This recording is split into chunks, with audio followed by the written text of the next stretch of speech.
এখনও ভাবছেন পুজোয় কোথায় মার্কেটিং করবেন? চিন্তা নেই, চলে আসুন নিউ মার্কেটে। আপনি যে এলাকায় থাকেন সেখান থেকেই বাস ধরুন, ডাইরেক্ট ধর্মতলায় নামুন, বা আপনি যদি চান রেলে আসবেন তাহলে যে কোনো স্টেশন থেকে চলে আসুন হাওড়া স্টেশন।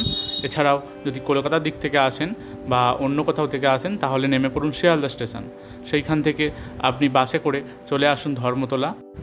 আর ধর্মতলা বাস স্ট্যান্ডের ঠিক অপোজিটেই রয়েছে এসপ্ল্যানেড মেট্রো স্টেশন। সেইখানেই আপনি পেয়ে যাবেন অসংখ্য জামা কাপড়ের দোকান। এছাড়াও সেইখান থেকে আর মাত্র 2 মিনিট হাঁটা পথে গেলেই পেয়ে যাবেন নিউ মার্কেট। গ্র্যান্ড হোটেলের নিচে দু সাইডে রয়েছে অসংখ্য পরিমাণে ফুটের জামা কাপড়ের দোকান। এইগুলো ফুটের দোকান হলেও এখানে কোয়ালিটি কিন্তু বেশ ভালো। আপনি আপনার গ্রামের যে কোনো দোকানের থেকেও কিন্তু কোয়ালিটি এখানে অনেকটা ভালো পাবেন। এইখানে আপনাকে মার্কেটিং করে কিনে নিতে হবে আপনার পছন্দের জিনিসপত্র।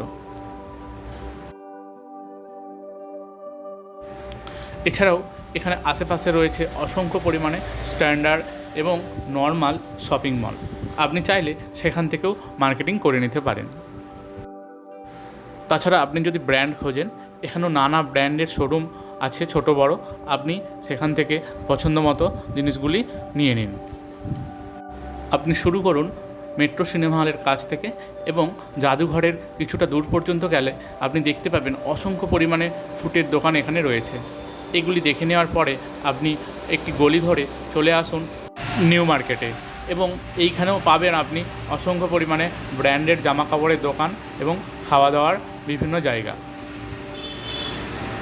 ওই ঝুলন্ত স্পাইডারম্যানের স্ট্যাচুটা দেখলেই বুঝতে পারবেন আপনি পৌঁছে গেছেন নিউ মার্কেট এরিয়ায়। এখানে টেন্টস থেকে শুরু করে সিটি মার্ট বা বিগ বাজারের মতো বড় বড় ব্র্যান্ডেড শপিং মলগুলিও রয়েছে। এছাড়াও রয়েছে KFC বা ডোমিনোজের পিৎজা। এছাড়াও আরও অনেক রকম খাওয়া দাওয়ার অপশান। আপনি এখান থেকে লাঞ্চটাও সেরে নিতে পারেন। লাঞ্চ শেষ করে আপনি এগিয়ে যান নিউ মার্কেটের ভেতরে যাওয়ার জন্য। এই পথ ধরে গেলেই দেখতে পাবেন নিউ মার্কেটের মেন গেট।